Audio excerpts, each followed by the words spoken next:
say that the shrine is a true symbol of interfaith harmony. Pakistan is the land where ultimate freedom is provided to all minorities with no threats, whereas India is moving in a contrary to the issues in Kashmir, Barbary Mosque, and also the Sikh communities around issues increasing every day.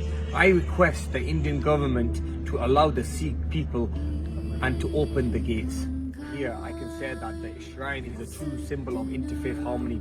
Pakistan is the land where ultimate freedom is provided to all minorities with no threats, whereas India is moving in a contrary to the issues in Kashmir, Barbary Mosque, and also the Sikh communities around issues increasing every day. I request the Indian government to allow the Sikh people and to open the gates. Such, such, happy, such,